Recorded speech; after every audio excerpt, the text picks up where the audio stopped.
The Dutch grocer's American adventure and accounting scandal. How Ahold built an empire on borrowed time. In 1887, Albert Heijn opened a small grocery store in Oostzaan, Netherlands, selling tea, coffee, and spices to local customers. What began as a humble family business would eventually grow into Ahold, one of Europe's largest food retailers and a major force in American supermarkets. By the early 2000s, Ahold operated over 9,000 stores across multiple continents, owned iconic American chains like Stop & Shop and Giant Food, and generated revenues exceeding 66 billion euros annually. The company's aggressive international expansion strategy had transformed it from a Dutch corner shop into a global retail powerhouse that employed more than 350,000 people worldwide. But beneath the impressive growth figures and international success story lay a web of financial manipulation and fraudulent accounting practices that would bring this retail giant to its knees in one of the most spectacular corporate collapses in European history. Albert Heijn's son, also named Albert, took control of the business in 1910 and began the transformation from local grocer to regional chain. The younger Heijn understood that success in retail required more than just quality products. It demanded efficiency, innovation, and scale. In 1948, he opened the first self-service supermarket in the Netherlands, revolutionizing Dutch shopping habits and establishing the company as a pioneer in modern retail practices. The Albert Heijn chain, which would become Ahold's flagship brand, introduced numerous innovations including one-stop shopping centers, private label products, and sophisticated supply chain management. By the 1960s, Ahold had gone public and was expanding rapidly across the Netherlands, acquiring smaller competitors and building new stores at an unprecedented pace.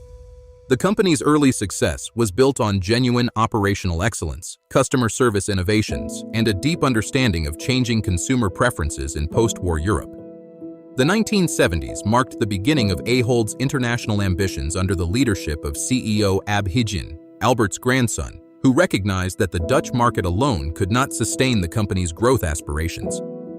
In 1977, Ahold made its first major international acquisition by purchasing the Spanish supermarket chain Cadena, signaling its intention to become a pan-European retailer.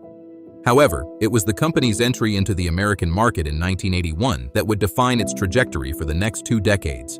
Ahold's acquisition of BILO, a southeastern U.S. grocery chain with 97 stores, represented a bold bet on the world's largest retail market and demonstrated management's confidence in their ability to compete against established American giants like Safeway, Kroger, and A&P.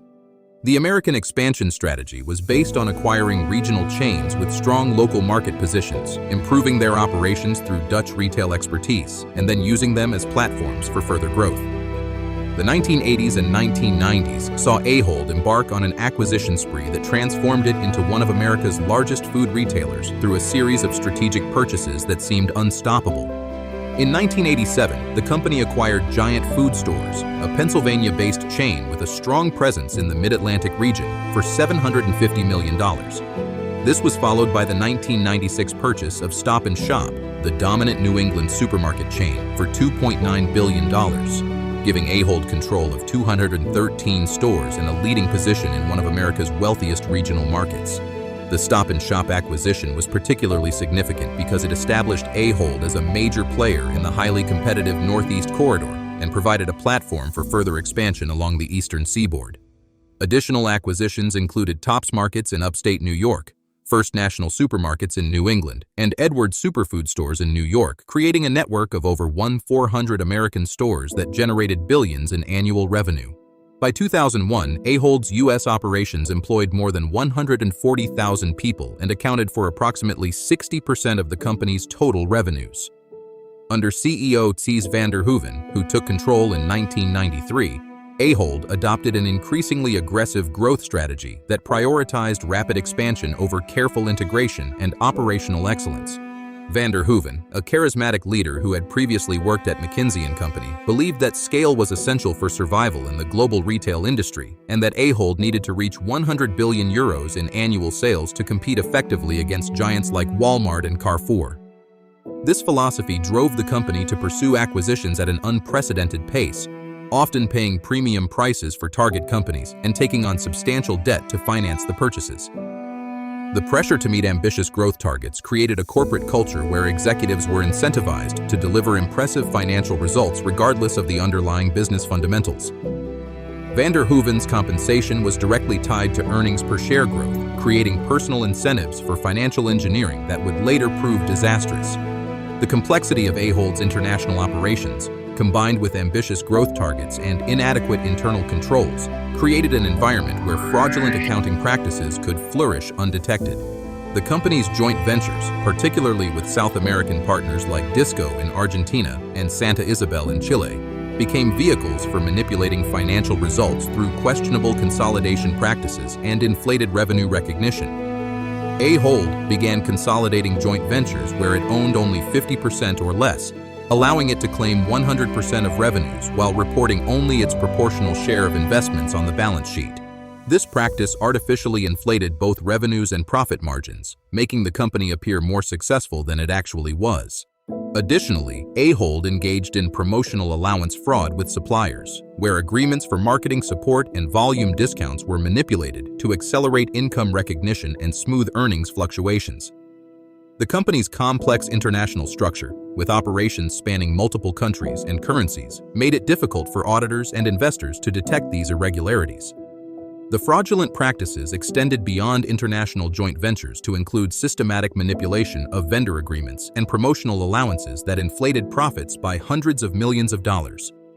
Ahold's American subsidiaries, particularly the food service division led by Jim Miller, engaged in elaborate schemes to manipulate vendor allowances and promotional agreements.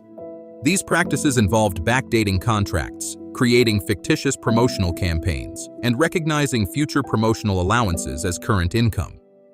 The food service division, which supplied food to restaurants, hotels, and institutional customers, was particularly aggressive in these practices, with executives creating fake promotional agreements worth millions of dollars to meet quarterly earnings targets.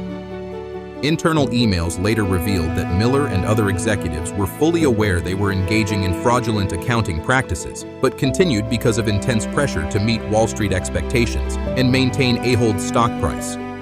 The fraud was so systematic that the company had created detailed procedures for manipulating vendor agreements and training programs to ensure consistent implementation across different business units. By 2002, the financial engineering that had sustained Ahold's growth story for years began to unravel as external pressures and internal investigations exposed the extent of the company's accounting irregularities. The first warning sign came when Ahold's auditors, Deloitte and Touche, began questioning the consolidation practices for joint ventures and demanded changes that would significantly reduce reported revenues. Simultaneously, a routine internal audit of the food service division uncovered suspicious promotional allowance agreements that led to broader investigations of accounting practices across all business units. The company's stock price, which had peaked at over €30 per share in 1999, began declining sharply as investors grew concerned about Ahold's ability to meet growth targets and service its substantial debt load. In October 2002, Ahold announced that it would restate its financial results for previous years due to accounting irregularities, sending shockwaves through the investment community and triggering investigations by securities regulators in both the United States and Netherlands. The full scope of the fraud became apparent in February 2003 when Ahold revealed that it had overstated earnings by at least €500 million over several years, forcing the resignation of CEO Van der Hoeven and CFO Michiel Muurs. The company's stock price collapsed to below €3 per share, wiping out more than 90% of shareholder value and threatening the company's survival as banks called in loans and suppliers demanded cash payments. Ahold was forced to implement a massive restructuring program that included selling its South American operations, closing underperforming stores, and laying off thousands of employees to preserve cash and reduce debt. The company's American operations, which had been the crown jewel of its international expansion strategy, were put up for sale as Ahold retreated to its core Dutch market to avoid bankruptcy. Criminal investigations in both the United States and Netherlands led to prison sentences for several executives, including Jim Miller, who was sentenced to 7 years in federal prison for his role in the food service fraud. The Ahold scandal represented one of the most dramatic corporate collapses in European history and served as a cautionary tale about the dangers of growth at any cost strategies in the retail industry. The company that had started as a small Dutch grocery store and grown into a global retail empire with operations on 4 continents was forced to abandon its international ambitions and focus on rebuilding its reputation and financial stability. While Ahold survived as a company and eventually returned to profitability under new management, it never regained its position as a major international retailer. The scandal highlighted the risks of aggressive accounting practices, inadequate internal controls, and executive compensation systems that prioritized short-term financial results over long-term business fundamentals. For American consumers who shopped at Stop & Shop, Giant, and other Ahold chains, the company's near collapse demonstrated how even the most successful retailers could be brought down by financial engineering and fraudulent accounting practices that had nothing to do with their ability to serve customers effectively.